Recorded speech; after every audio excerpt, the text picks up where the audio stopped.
Namaskar, Adab, Sat Sri Akal, Tame Kem Cho. My name is Ankur Sani. I'm a registered migration agent with the Journey Group, and today I am assisting my friend Pooja in one of this live. Hi, Pooja. How are you? Good, thank you. How are you, Uncle? Good. Pooja is also a registered migration agent with the Xcel Global Services, and today we are going to talk about the 485 visa, which is the idea of puja. And today we were actually talking about all this, that what sort of mistakes applicants are actually making these days by filling their own application, right? Yep. Request most of the applicants, those who are actually filling their applications by themselves. I know that is actually not a sort of rocket science, but you need to understand one of the fact that yes, small help from any of the professional can change the whole scenario. Instead of refusal, you can get a grant. Pooja. Hi, everyone. I just want to tell a little bit about 485.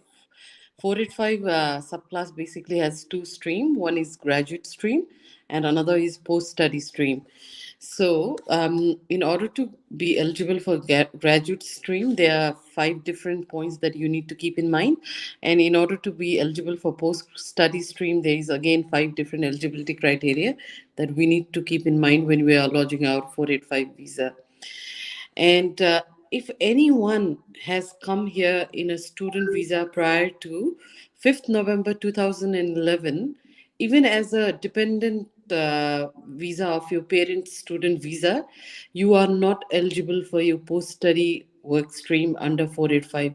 This is a very crucial information which we need to understand. If anyone has come in their, any sort of student visa dependent prior to this date, even you have done your master's degree, you are not eligible to apply for post study work stream. So we have got then only option for you is temporary graduate visa, for which your occupation needs to be in MLTSSL list, and for which you need to have a positive skill assessment, and then only you will be eligible to apply for 485 visa. Now, coming back to what are the eligibility requirement and what are the things that you need to keep in mind when you are applying for your 485 visa, is there. First of all, you need to be less than 50 years old, okay? And secondly, you need to be a holder of substantive visa or bridging visa A or bridging visa B, and this has to be held within last 6 months that you are going to lodge your 485 visa. And another important thing that we need to understand is when you need to meet the requirement of meeting the Australian study requirement within the 6 month before you are lodging your 485 visa. And what is actually now Australian study requirement, which most of you all know, that your course should be 𝐀𝐠𝐞𝐧𝐭s registered course. Your course should be in English, and you should at least complete 2 academic year, which consist of 95 weeks, and also 16 calendar months while doing your course. And another thing we need to keep in mind is, like, if you are applying under 485 graduate stream, you need to have a proof of your skill assessment, and you need to have police clearance report. And remember, when you are lodging for your, yes, police clearance report, and also you need to have a health insurance, and also you need to achieve the required English score before lodging your 485 visa, which is overall 6 and minimum 5 in each section. And if you have given PTE, 36 each and overall 50. So these are the few things that you need to keep in mind. And also, undergraduate stream, as I reiterate, your occupation should be in MLT SSL list. Now, if you are eligible for your post study work stream, you need to also have your proof of your completion of your study. And as the other same as your graduate stream, you need to have your English requirement, you need to have evidence of your AFP that you have applied. And remember, if you are lodging your visa today, you need to have a AFP lodgement 1 day prior at least. This is a very important point that we all need to keep in mind, that your AFP has to be lodged 1 day prior to your visa lodgement. And another thing is English and your OVSC, okay, insurance, and also meeting the Australian study requirement. So these are the few important things which most of the students tend to make, mistake while lodging it. So English, AFP, the and insurance. So we need to always be very mindful before lodging that we meet these requirements. These are the requirements that we need to meet while time of lodgement of your visa. Yes, Ankur. Thank you very, very much, Pooja, for giving or passing this information to all of our applicants, those who are actually planning to launch their 485 visa by themselves. However, as I said, I would say that to seek professional help, because you can save yourself from the refusal, right?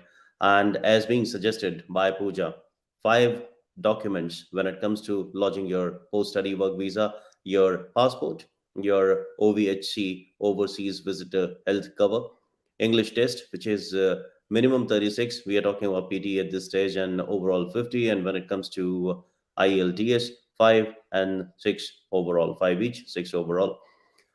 Your academic transcripts, along with the completion letter and Australian Federal Police check, which is 1 day prior before lodging your application. When it comes to graduate work stream, another document is going to be added, which is your provisional skills assessment with regards to your MLT SSL occupation. On top, for the students, those who actually previously arrived here in Australia, 5th of November 2011. Yes, thanks for passing this information, Pooja. Uh, they do not fall on or lodge this post-study work stream, because recently Pooja actually held this one of the very, very tricky case, and in which the applicant didn't pass the information. I would like Pooja to share the case study and what exactly Pooja. Yes, it is very interesting. See, what happens is when student comes to lodge your 485 visa, in spite of you asking, have you ever held any visa? They say no, because they don't realize that when they come as a dependent of their parent visa as well, they are a visa holder of Australian, you know. So I had a case where I had my client who had come in a dependent student visa of her father in I think it was 1998, and she didn't even realize that she had come at that time because she was hardly 2 or 3 years old. And when I was lodging the visa, I was not able to get through even of a successful completion of master degree. And when I was inquiring about this with the technical team, they enlightened me that this student had already come on 1998 in a student visa. So, these small details can also obstruct your visa processing. Then finally, we realized that, she's not going to qualify for post study work stream. And then we had to again do all our homework again, and try to find out what will she be able to qualify under MLTSS list. So that's what I'm trying to bring to everyone's attention here, is that when you are applying for this visa under post study work stream, make sure that you are known that you have come to Australia prior 2011. And if you have, what visa is that? And if it's a student visa, then this is not a right stream for you. You have to look into your option in a graduate stream. So yes. And I'll also share another case study, Ankur. Like, I had a very very very bright student who very successfully completed her master degree from RMIT, and she did apply her own visa, and she realized that while applying visas, she did not realize that she was not meeting this English score requirement. She had overall 50, but she did not have 36 in each section. Therefore, one fine day when she got the refusal of 485 visa, she was under shock. because she didn't realize that was the mistake she committed. It's a small thing, very minor thing, but once, everyone is not known to all these factors and they think they meet the requirement.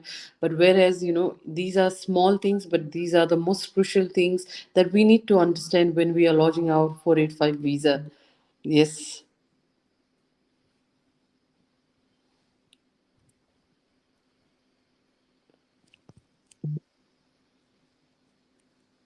But now seems like that Pooja is actually asking me to talk, and thank you very much, Pooja. Uh, well, no doubt that the moment you'll be actually finishing your studies and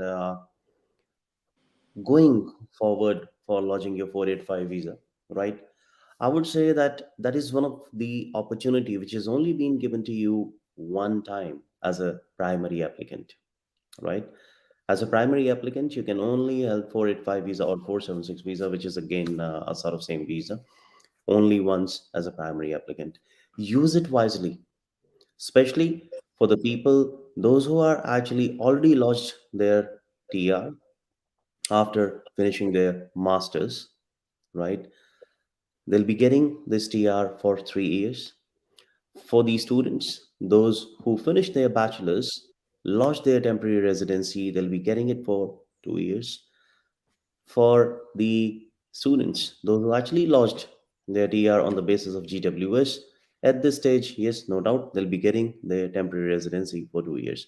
Use it wisely because the moment you're going to start your journey towards 190, 189, or 491 visas, you would be needing the points. Points accumulation is something which is very, very important, right? Start working on your PTE, start working on your NATI. If you're willing to start your PY, I would say start your PY while you'll be holding your bridging visa A. Because by the time you'll be finishing your PY, you'll be actually getting your you'll be securing your 5 points straight away. And the moment you'll be getting your temporary residency, only couple of months are going to be left in PY completion, right? That's how wisely, as I said, prepare yourself. In coming 90 days, rules are going to be changed, right? I'm assuming that almost every state going to change the eligibility criteria for 190 and 491. We are actually receiving a lot of inquiries which state should we move on. I would say that stick with your guns because this is the right time not to make any sort of move. You know that South Australia, they are at this stage closed. Western Australia was closed but came back with 200 more seats, right? Victoria, there was the some sort of speculation that 490 is going to be closed, this and that, blah blah blah, but not. This is not true. But what I'm trying to make you understand, only 90 days, right? Say, suppose if you're moving any other state, for an example, NSW, there was major chunk, those who actually moved to New South Wales, and then New South Wales changed the criteria. Things can go south, but I would say that at this stage, at present, requesting you all, if you're making any sort of change or willing to make any sort of change current like from Victoria to any other state you're planning to go, take a professional advice, right? All my colleagues, they're in the industry, they are willing to help you. If you wish to come to us, yes, we are just a call away. Ankur, I just want to add one more point over there regarding our 485 is that if anyone has studied in regional and completed their course, yes, they are eligible to have extension of your 485 for one more year. So apart from 3 years, you will have 4 years of 485, provided you have done your studies from regional. Yes. Yep. And going forward, as Ankur stated, like this is not the right time for us to move. Let's all be patient and keep continuing your work in nominated field. And as Ankur stated, after 90 days, the change will land, and we all will know what are those positive changes, which state has got positive outcome for the applicant to go to settle down, or where you are, even that state might have some positive changes where you will be eligible and you meet those requirements, and you can apply for subclass 491 or 190, or if not, then any other subclass that you would be eligible. So as this is the time for you to actually be patient and continue and build up your points. So work on your, yes. So Ankur, over to you. Thank you very, very much, Pooja. And for the people, those who actually started their journey in regional areas, right? They will be eligible for another extra TR, another Mhm. year, another extended temporary residency. Well, as I said, the moment you'll be actually coming to Australia as a student, right? Those who are basing themselves to metropolitan areas, they've got a sort of different future.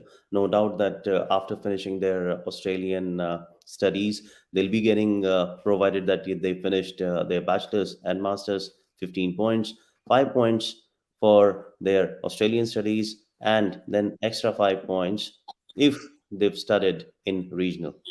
So, all those criterias, you need to understand that for the aspirants, those who are actually looking for 190 or aiming for 491, regional can be a plus, because we've seen that from past almost 1 year, Australian government framing the rules in such a fashion that most of the skilled, they are trying to move them to regional.